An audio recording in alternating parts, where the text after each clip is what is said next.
Avoir des performance reviews. Alors en effet, quand tu travailles pour toi, quand tu as ton propre boulot, quand tu as ton lifestyle et que tu as envie que ça continue et que tu as envie de continuer à être heureux, à être épanoui, c'est important d'avoir des reviews. Donc des reviews, ce sont des bilans plus ou moins. Un bilan que tu vas faire une fois toutes les semaines, quotidiennement tu peux aussi le faire ou mensuellement. Tu dois voir cela un peu comme une rétrospective. Une rétrospective où tu vas voir ta semaine ou ton mois et tu vas te poser des questions. Est-ce que ce que je fais, est-ce que ce que j'ai fait, ça mène bien à chaque action que je fais dans mes journées, dans mes semaines, est-ce que ça mène vers ce que je veux devenir? Est-ce que c'est en alignation ou pas avec mon but à plus long terme? Si c'est le cas, très bien, mais si ce n'est pas le cas, alors il faut changer. Et avoir des performance reviews, ça permet de régler, ça permet de résoudre des problèmes potentiels dès le moment le plus tôt, au lieu qu'il soit trop tard. Parce que parfois, tu travailles, tu fais plein de choses, tu as un peu la tête dans le guidon et il y a 1 année, 2 années, 3 années qui passent, eh bien, c'est très triste parce que peut-être c'était les mauvaises choses que tu faisais.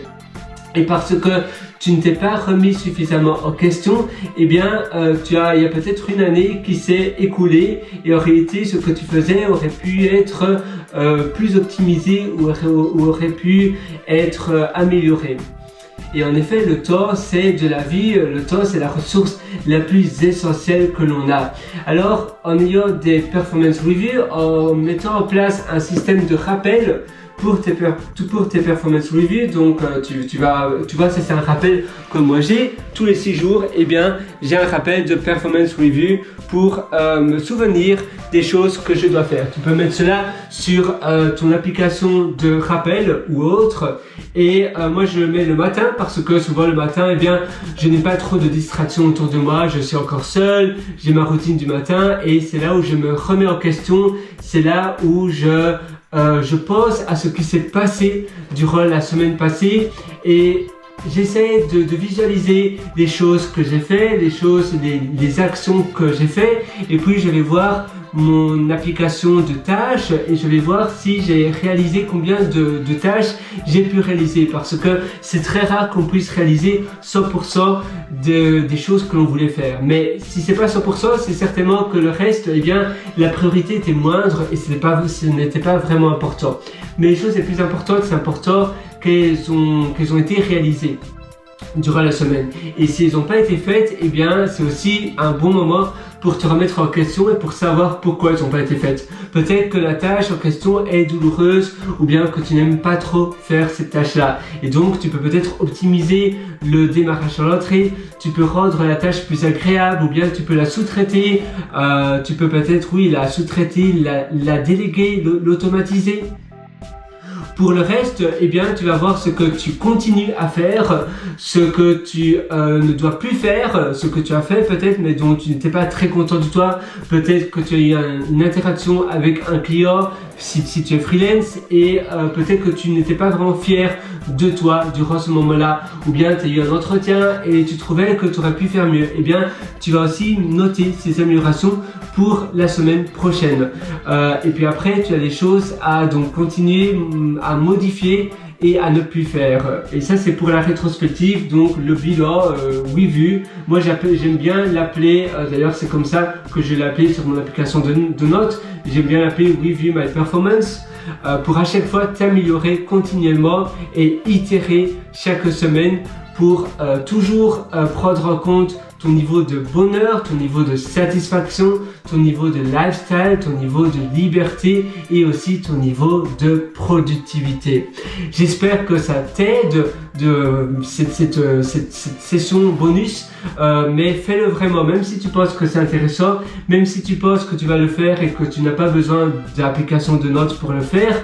Mets quand même une application de notes parce qu'il y a tellement de moments où on se dit ah oui c'est intéressant et finalement on ne le fait pas.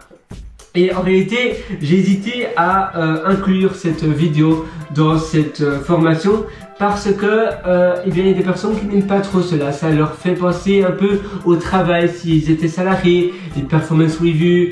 J'aime bien aussi appeler cela rétrospective parce que je travaille dans des sociétés tech, dans des startups et je suis ingénieur en informatique et du coup on travaille sur la méthodologie agile.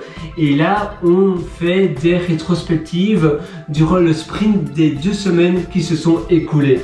Toi évidemment tu ne travailles pas vraiment sur des sprints de long terme, on avait parlé de sprints courts, donc des sprints de 90 minutes à faire. Ici ça n'a rien à voir avec les sprints, c'est simplement une rétrospective sur ta semaine globale ou bien ton mois global. C'est pas seulement sur le travail, mais c'est aussi sur ta vie personnelle. On avait aussi discuté de noter à la fin de ta journée de 0 à 20 ou de 0 à 10 pour voir ce qui pourrait être amélioré ou pas. Et bien ici, les performance reviews c'est un peu différent parce que tu vas pas vraiment noter ta semaine. Les performance reviews sont là pour voir s'il y a des choses qui ont été faites et qui ne devaient pas être faites, ou bien s'il y avait des erreurs qui ont été faites durant ta semaine, ou des choses que tu ne voulais pas faire mais que tu as fait, ou bien des choses que tu voudrais faire à la place. Si tu n'étais pas content, si tu n'étais pas satisfait, et bien c'est aussi un moment pour te plaindre sur toi-même entre guillemets, et tu vas noter cela. Moi je note en général sur une application de notes. Si tu utilises Things, c'est plus simple, donc Things c'était H-I-N-G-S, c'est une application de notes aussi, c'est plus simple pour écrire des notes, mais Reminder, rappel d'appel est pas mal, Gtasks c'est bien aussi, sinon tu peux simplement utiliser une note à chaque fois et tu mets un tag, mettons semaine du 23 juin et puis semaine du 30 juin, etc.